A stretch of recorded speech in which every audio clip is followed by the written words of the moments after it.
शुभकामना के साथ आइए बढ़ते हैं आज के इस दिव्य क्रमांक की ओर। आज हम उस सच्चाई का पर्दा उठाने जा रहे हैं जिसने तेरे घर की खुशियों को निगल लिया है, जिसने तेरे परिवार को सड़क पर लाने की ठान ली है, जिसका नाम अब सामने आया है, जिसने तेरे हर काम को बिगाड़ा, तेरे भाग्य की नाव को भंवर में झोंक दिया। बाबा नीम करौरी कहते हैं, जहां विश्वास टूटे वहीं साजिश जन्म लेती है। आज जानिए किसने रची है आपके जीवन को अधर में डालने की साजिश। इसीलिए अगर आप तक भी आज का ये क्रमांक पहुंचा है तो ये क्रमांक बहुत ही लाभकारी सिद्ध होने वाला है, क्योंकि आज हम बात करने वाले हैं ऐसे व्यक्ति की जो आपके जीवन को पूरी तरह से छलने की आड़ में बैठा हुआ है।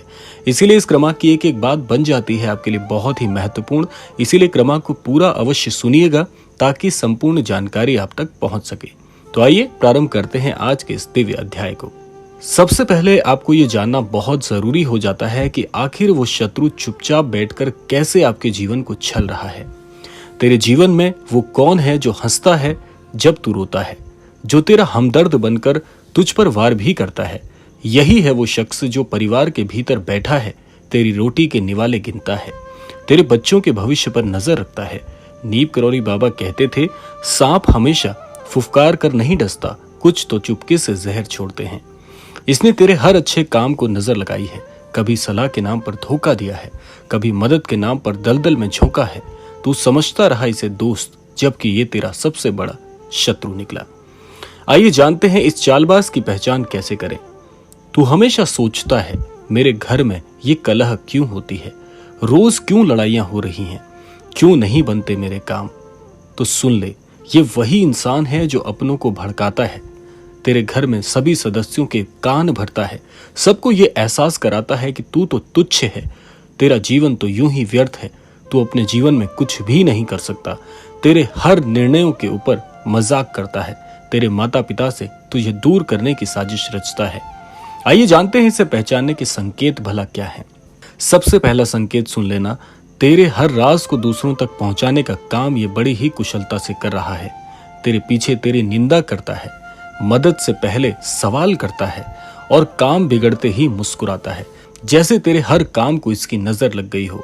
जो भी कदम तू अपने जीवन में आगे बढ़ने के लिए उठाता है, ये हमेशा तुझे छलता है। वो ये कहता है कि ये कदम तेरे जीवन में तुझे दुर्भाग्य की ओर लेकर जाएगा, यानी कि जिस भी अच्छे काम में तू हाथ डालता है उसे ये पहले ही टोक लगाकर उस काम को रोक देता है। नीम करौरी बाबा बोलते हैं, जहां बातों में मिठास हो पर कर्मों में खटास, समझ लेना वहां कोई खेल चल रहा है। आइए जानते हैं तेरे जीवन में होने वाले नुकसान की गिनती भला क्या है। तेरे व्यापार में जो घाटा हुआ है उसके पीछे प्रत्यक्ष रूप से इस व्यक्ति का हाथ है। घर की सुख शांति क्यों टूट रही है, बेटा बिगड़ा, बेटी उदास क्यों है, ये सब कुछ किसी न किसी कारण से तो हो रहा है। जिसे तू भाग्य का लेखा मानता है, वहां पर इस व्यक्ति की चाल काम कर रही है, क्योंकि उस इंसान ने तेरे सारे कार्यों में हाथ डालना शुरू कर दिया है। जैसे कि जिस काम को तू कुशलता से करता है, वहां पर भी तेरे ऊपर सवाल उठाए जाते हैं कि ये काम ऐसे करने की बजाय ऐसे किया जाता तो ये काम बहुत अच्छे से हो जाता।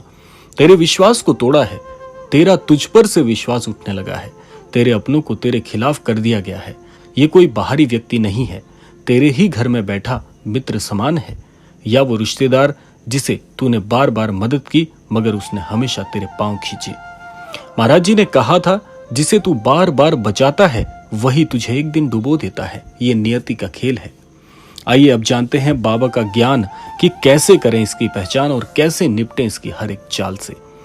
महाराज जी ने ऐसे छल करने वाले लोगों की पहचान बताई है। सबसे पहला है जो हर बात में डर फैलाए, यानी कि ये व्यक्ति तेरे हर काम में तुझे पहले ही डरा देता है, तेरे घर वालों को तुझ पर संकोच करने के लिए बाध्य कर देता है कि तू अपने जीवन में ना तो कुछ कर पाया है ना ही कुछ कर पाएगा, इसीलिए अपने जीवन की गाड़ी तेरे भरोसे छोड़ना व्यर्थ है, यानी कि तेरे घर में इसने डर के पांव पसार दिए हैं। दूसरा है जो दूसरों की निंदा करके खुद को ऊपर दिखाए, वो हमेशा तेरा शत्रु ही है।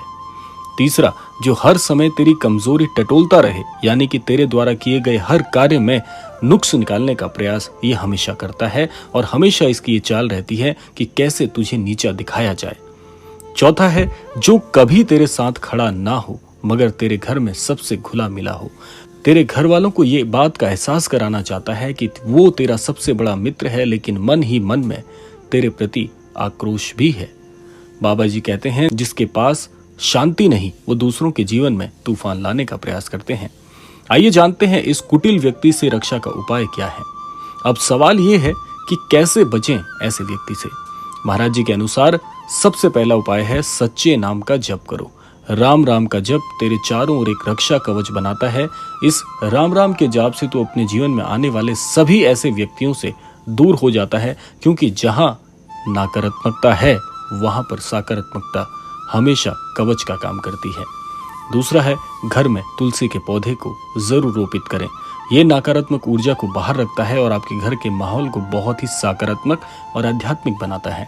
तीसरा है बुरा बोलने वाले लोगों से दूरी बनाएं, क्योंकि उनके शब्द ही तेरे भाग्य को बिगाड़ते हैं। बार बार तेरे भाग्य पर प्रहार किया जा रहा है, तुझे टोका जा रहा है, तेरे भाग्य को हमेशा व्यर्थ बताया जा रहा है। ये सब कुछ तेरे भाग्य को किसी न किसी प्रकार से नकारात्मक बनाते हैं। चौथा है जीवन में कुछ भी हो जाए महाराज जी का सानिध्य ना छोड़े।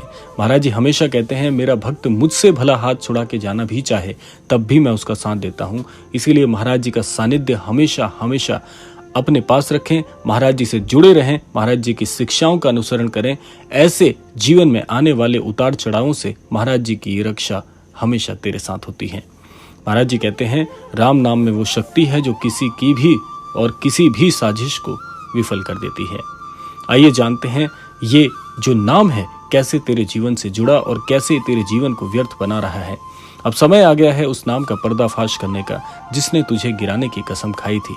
याद रखना, तेरे जीवन में जो सबसे ज्यादा तेरे दुखों की वजह है वो यही है जिसने तेरे परिवार को सड़क पर लाने की योजना बनाई थी। आज तेरा अंतर्मन जरूर बोलेगा, हाँ अब मैं समझ गया कि वो कौन है। तेरा अनुभव ही तेरा प्रमाण है। आंखें मूंद के एक बार ऐसे चेहरे को खोजने का प्रयास कर और ये बात तय है, ये क्रमांक तुझ तक आते ही ये बात तय हो गई थी कि उस व्यक्ति का नाम और स्वरूप तुझे अंतर्मन से ही पता चल जाएगा।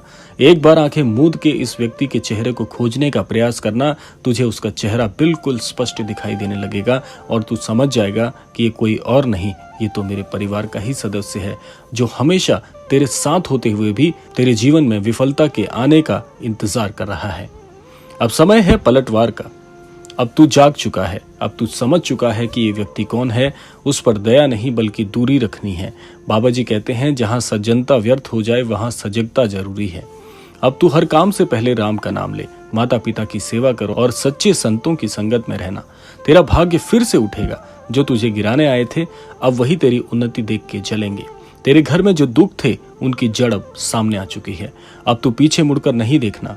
अब तुझे अपने परिवार को सड़क से सिंहासन तक ले जाना है। बाबा नीप करौरी का आशीर्वाद हमेशा तेरे साथ है। राम नाम सच्चा है, जो इसे जपेगा उसका भाग्य हमेशा अभिभूत होगा और उसका भाग्य हमेशा चमकेगा।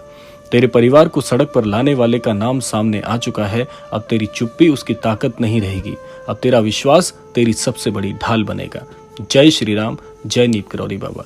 आशा करते हैं ये क्रमांक आप सबके लिए फलीभूत हो। इसी कामना के साथ समय आता है विदा लेने का, और विदा लेने से पूर्व समय है रोजाना की प्रार्थना का। यही प्रार्थना करना चाहूंगा कि श्री महाराज जी सभी को सन्मति और सद्बुद्धि की प्राप्ति कराएं और इस संपूर्ण सृष्टि का, इस संपूर्ण लोक का कल्याण हो। इसी कामना के साथ विदा लेते हैं। मिलते हैं अगले क्रमांक में। तब तक के लिए जय श्री राम, जय गुरुदेव, जय उत्तराखंड।